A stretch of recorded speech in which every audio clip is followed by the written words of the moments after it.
Don't look so pathetic, Hannah. My mother's voice cut through the warm hum of the fireplace. God, you are always so desperate for handouts. It is embarrassing. We were sitting in the dining room of my family's winter lodge in Aspen. Crystal glasses sparkled under the chandelier, and the smell of expensive pine filled the air. My grandfather, Arthur, had just handed out 3 envelopes. Inside mine was a check for $20,000. Before I could even process the number, my mother, Patricia, snatched it from my hand. She laughed, a sharp, brittle sound that made my stomach twist. "Oh, Dad, stop it," she said, waving the check like it was a piece of trash. "You know these are from your old closed account. Don't get their hopes up." My brother, Jacob, didn't hesitate. He wadded his check into a ball and tossed it into the roaring fire. "Good one, Grandpa," he sneered. Always with the jokes. My sister Madison giggled and did the same. I froze. I looked at Arthur. He was shaking, looking frail in his oversized armchair. But then, for a split second, I saw it. A tiny, almost imperceptible wink. I didn't say a word. I took the check back from the table where my mother had discarded it, folded it carefully, and slipped it into my pocket. My face was blank, but my heart was hammering against my ribs. Drop a comment and tell me, have you ever been the only one in the room who knew the truth, but had to stay silent to survive?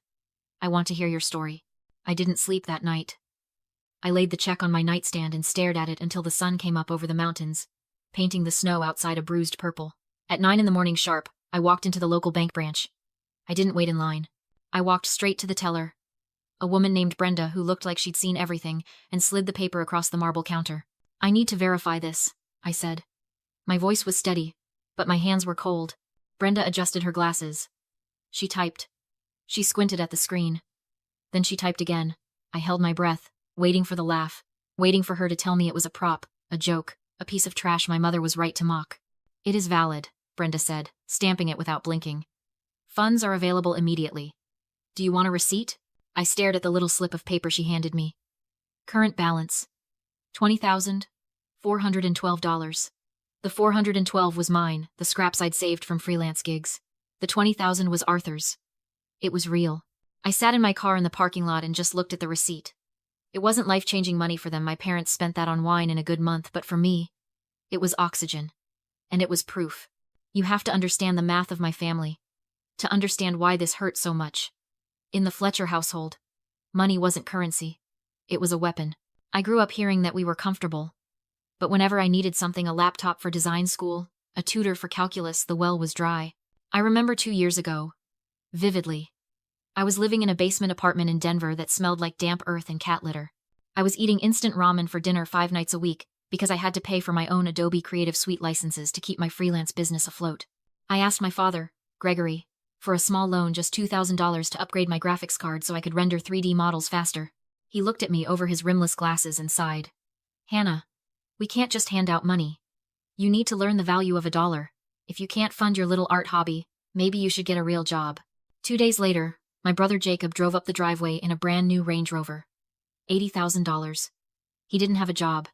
He had a concept for a tech incubator that never hatched. When I asked my mother about it, she waved me off. "It is for his image, Hannah. Jacob needs to look successful to attract investors. It is an investment. You wouldn't understand. You don't have a business mind." That phrase, "you don't have a business mind," was their favorite cage. They used it to justify everything.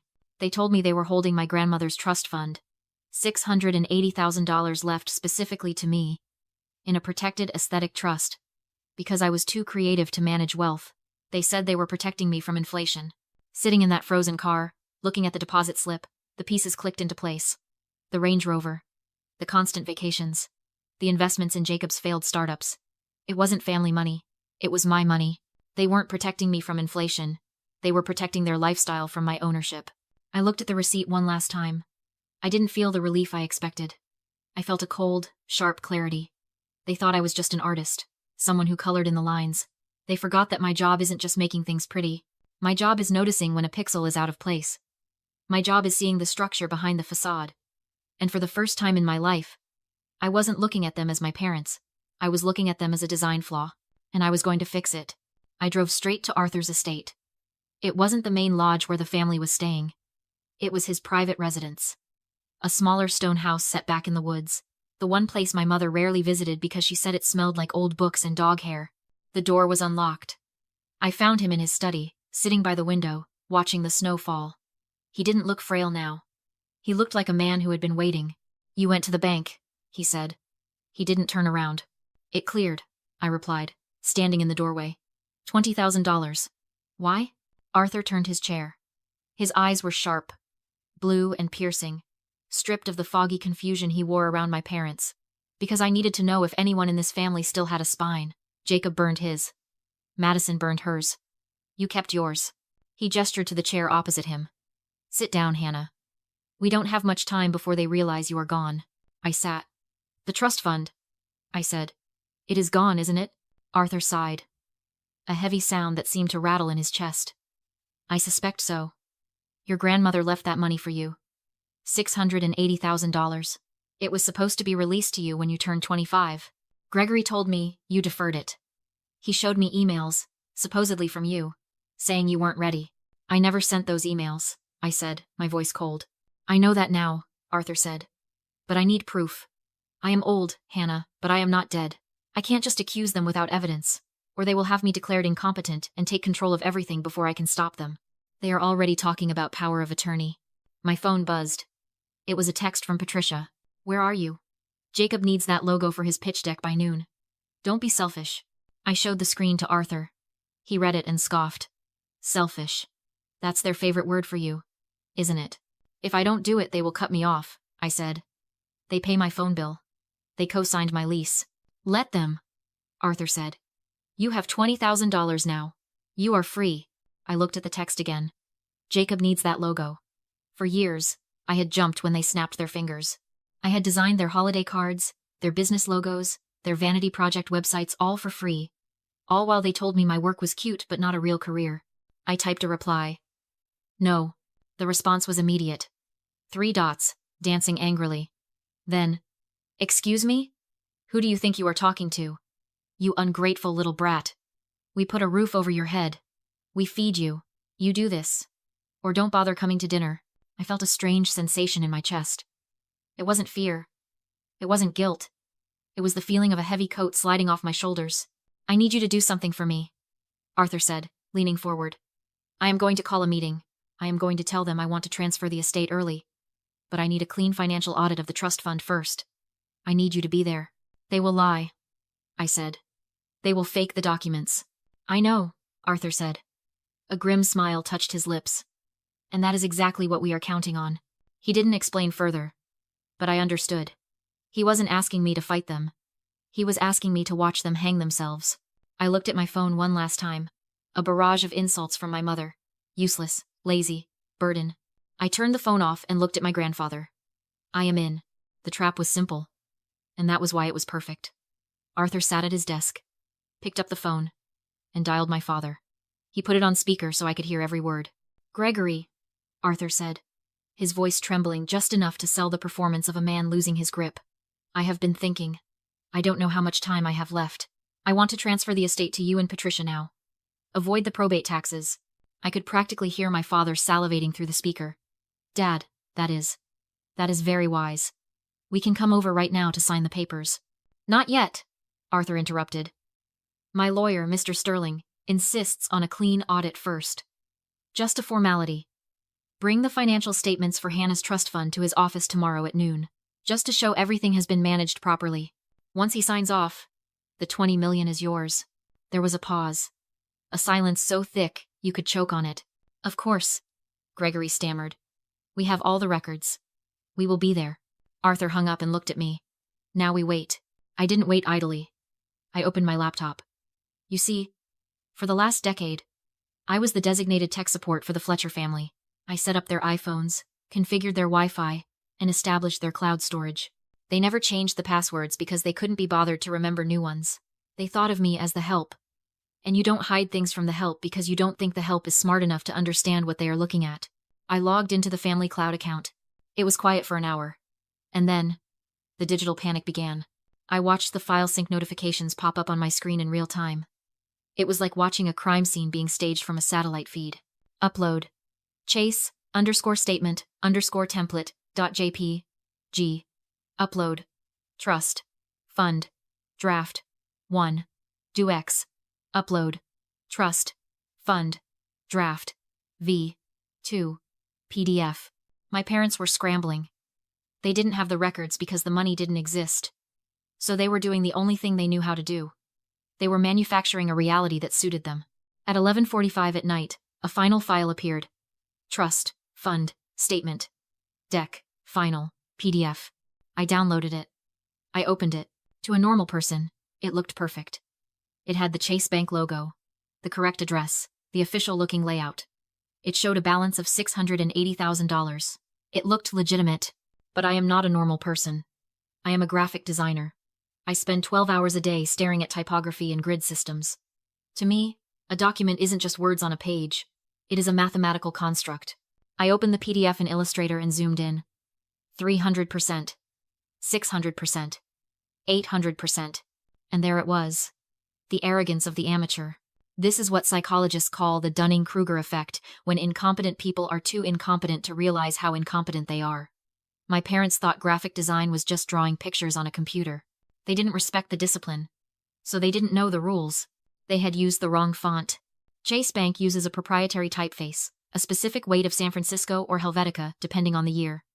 The numbers on this statement, specifically the balance section, were in Arial. I toggled the grid overlay.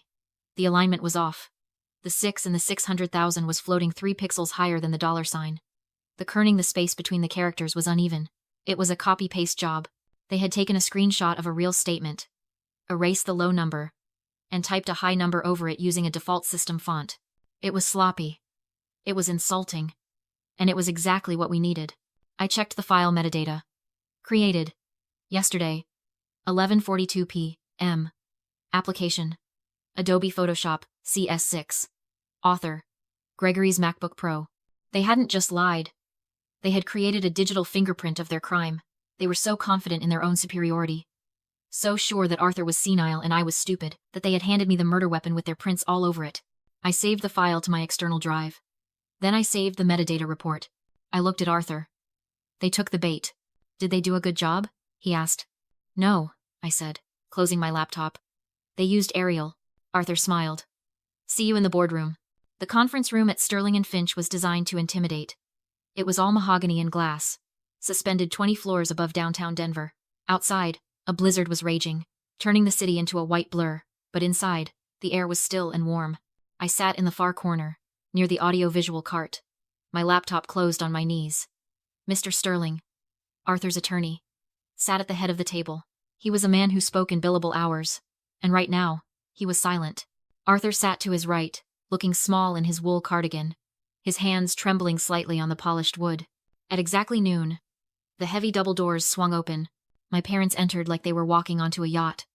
Patricia was wearing a floor-length fur coat that probably cost more than my entire college education. Gregory was in a bespoke suit, shaking snow from his shoulders, with an air of annoyed importance. They didn't look at me. To them, I wasn't a player in this game. I was part of the furniture, just another piece of equipment in the room.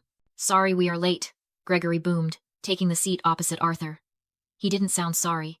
He sounded like a man who had already spent the inheritance in his head. The roads are a nightmare. But we brought everything. He slid a thick, bound folder across the mahogany table. It hit the wood with a heavy thud. The full accounting, Gregory said, flashing a shark-like smile. You will be pleased, Dad. The trust fund has actually grown. It is sitting at just over $700,000. We have managed it conservatively, of course, to protect Hannah's future. Arthur didn't touch the folder. He adjusted his glasses, hands trembling just enough to sell the act. My eyes, he muttered. The numbers blur. I can summarize, Patricia said, reaching for it. No, Arthur replied, gesturing toward me. Hannah, put it on the big screen. I want the details. Big and clear. Gregory hesitated, then relaxed. To him, I was just tech support. Not a threat. Go ahead, he said. As I connected the laptop, Patricia hissed. Don't break anything. Try not to embarrass us. Don't worry, I said evenly. I'm good with visuals. The document filled the 80-inch screen. $680,000. Clean. Convincing. Everything's in order, Gregory said. Arthur leaned forward. It looks impressive. I let the silence breathe. Then I spoke. You always said design was just drawing. Let me show you what it actually is. I zoomed in. The balance exploded across the wall. This 6 floats 3 pixels above the baseline, I said. That's a drag and drop error. A red grid appeared. Then blue outlines. Arial regular. I continued. Default word font. Photoshop CS6. No font library. I overlaid green text. And this is San Francisco, the font Chase actually uses. Different kerning, different curves. Yours is wrong. The room froze. You didn't get this from a bank, I said. You built it. Badly. Patricia shouted. She's lying. Let's ask the file, I said. The metadata appeared. Created. Last night. Application. Adobe Photoshop CS6. Author. Gregory's MacBook Pro. My father went gray. You forged a financial document, I said. That's fraud. Patricia screamed and reached for her phone. Call them, Arthur said calmly. He sat upright now. Steady. I asked Hannah to audit the account because I knew you stole the money. I just needed proof, Gregory whispered. We borrowed it. For Jacob. Mr. Sterling opened his binder. A no contest clause, he read. Fraud voids inheritance. He closed it. You didn't just confess to stealing $680,000. You disinherited yourselves from a $20 million estate. Security escorted them out. Patricia grabbed my arm. We're your family. No, I said quietly. I'm just the help. And the help just quit. Later, Arthur put a hand on my shoulder. You're grieving, he said. Clarity is expensive. It costs you your illusions. He was right. 6 months later, the lodge was sold. The money was repaid. I started my own firm specializing in forensic document analysis. Arthur and I spent Christmas in Hawaii. My mother called last week. I silenced the phone and went back to work. Competence isn't loud, but it ends things permanently.